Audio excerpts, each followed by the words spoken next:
online English teachers and independent contractors, if you are like, Roth IRA what? Or taxes what? Or what do I do with my finances what? Today's video is for you.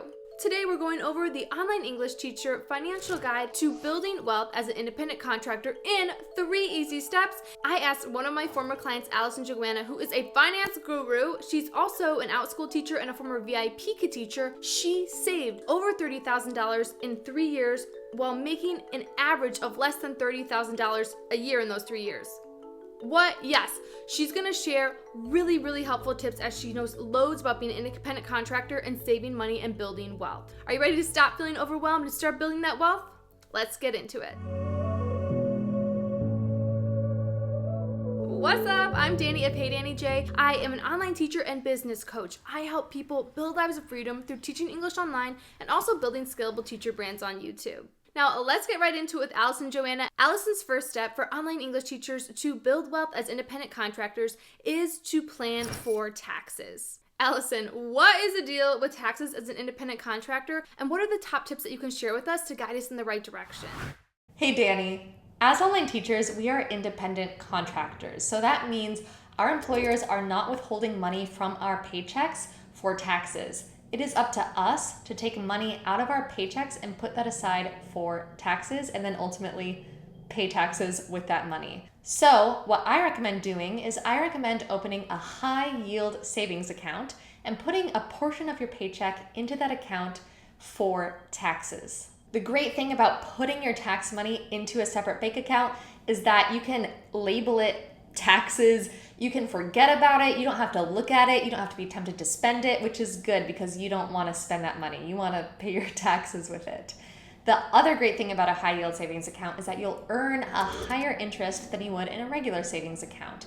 Regular bank accounts will pay you about 0.01% of interest, whereas a high yield savings account will pay you anywhere from 0.5 to 0.7%, maybe even higher. Before 2020, it used to be 2.5%, which is pretty good.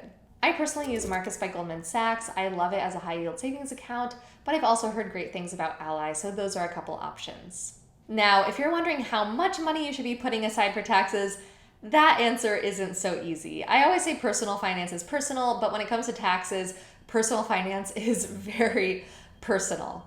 For me, I put aside about 30% of my money, but how much you should be putting aside is going to depend on the state you live in. It's going to depend on your marital status, how many kids you have, do you have a mortgage, do you have other jobs, so many things. I personally recommend talking with a CPA so that they can tell you exactly how much you need to be setting aside for taxes, because while the rule of thumb is 30%, again, depending on all these factors, it can be as low as 15 to 20% and as high as approaching 50%. So it's really important to talk to a professional to make sure that you aren't spending your tax money.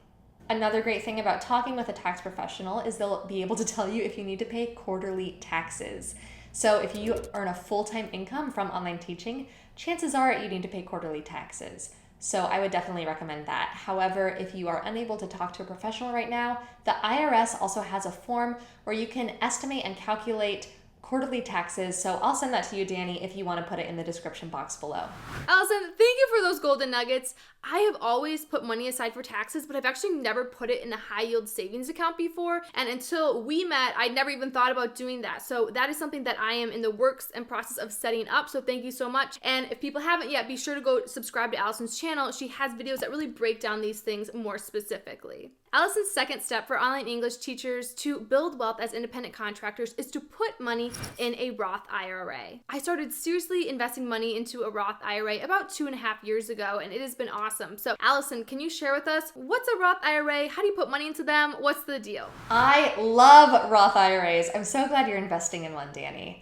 So a Roth IRA is an individual retirement account. This is a fantastic option for online teachers or people who are self-employed and don't have employer-sponsored retirement plans, such as a 401k or a 403b.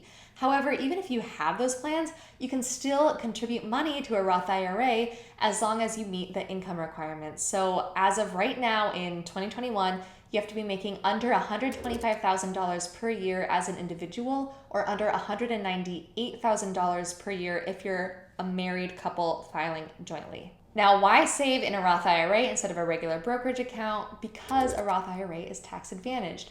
You pay taxes on the money you earn right now, then you put that money into the Roth IRA, and then when you withdraw that money, when you retire, you don't have to pay taxes on it. It's pretty great. So opening a Roth IRA is pretty easy. You can do it online in a matter of minutes. Go to the website of a reputable brokerage such as Vanguard, Fidelity, or Charles Schwab. Then open your Roth IRA account, start contributing money, and then make sure you buy investments with that money. So buy stocks and bonds. This is really important because I have heard horror stories of people who have been contributing money to the Roth IRA and then not buying any stocks with it. So their money isn't working for them. Their money isn't growing. And in fact, it's losing value because of inflation. And if stocks and bonds sound super scary to you, don't worry. You can just invest in index funds, such as an index fund that tracks the S&P 500, the US total stock market, or the international total stock market. These are great because they will match the market in terms of growth. Now, if you exceed these income limits or you want to contribute more money than $6,000, then definitely look into a solo 401k or a SEP IRA. These are both other tax-advantaged retirement accounts that are great for self-employed people. And it's important to remember there's always the option of just opening a regular old brokerage account. This is better than not investing your money at all. The only disadvantage to this is that it's not tax advantage. So you pay taxes on the money before you contribute it, and then when you withdraw that money after it's made money from stocks and bonds, you also pay taxes on that. So if you don't have any retirement accounts, please open a Roth IRA as soon as possible, because the sooner you get your money in, the more the stock market will be able to work for you and the more money you will earn for retirement.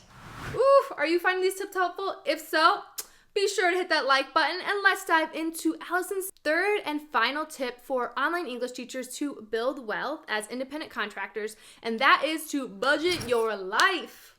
This is something that I have not been good at in the past. Alison has a really helpful video where she breaks down budgeting, but Alison, can you share your quick tips for how online English teachers can really best budget their life to be able to build wealth? Yeah, so my first tip, if you've never budgeted before, is to base your budget off of your spending and not off of your income. A lot of people will start by looking at how much money they make, and then they'll freak out if they're spending more money than that, or they'll be like, I need to spend every single dollar of this, and they think they have all this room to spend all this money, when really you should be putting at least some money into savings or investing it, right? My second tip is that if you're feeling scared of budgeting, don't think of it as constraining you, as restricting you. Think of it as a plan for your money so that you can know that you are spending money on what you truly love. Really, a budget gives you freedom to spend and to create a life that you love. In my first video on YouTube, I go into detail about how you can start tracking your spending. So I actually have a free spending tracker. I'll send it to you, Danie, if you want to include that. You can also use an app like Mint. You can use a spreadsheet. You can use a notebook. There are so many ways you can track your spending. Do this for a week or two so you get an idea of what your weekly spending looks like. And then I pretty much guarantee that there's gonna be something in there that you realize you don't really care about and don't need to be spending money on. And if you find that you're spending more than you make, the awesome thing about being freelancers and independent contractors is that we can somewhat easily just increase our income, right? We're not on a set salary. So for me, I would start teaching more hours. You talk a lot about building passive streams of income, which is an amazing, amazing thing. These things don't happen overnight, but you could start a YouTube channel. You could start a Teachers Pay Teachers store. There are so many ways to increase your income so that you can balance out your spending. So start by tracking your spending. That is going to be the foundation of your first budget. Basically just keeping track of what you're spending money on. Then from there, you can start to notice where you're spending money on things that aren't valuable to you, and you can cut that out of your budget and start putting that money towards savings or investing instead. Yes, so remember, the 3 steps for online English teachers to really start building wealth as independent contractors are save for taxes, put money in a Roth IRA, and also budget your life. If this was helpful for you, let me know in the comments below what other types of videos do you want to see, and hit Alison up on YouTube, okay? Go give her a subscribe, give her some love. And while you wait for next week's video, be sure to check out these other helpful videos as an online teacherpreneur, and I will see you next video.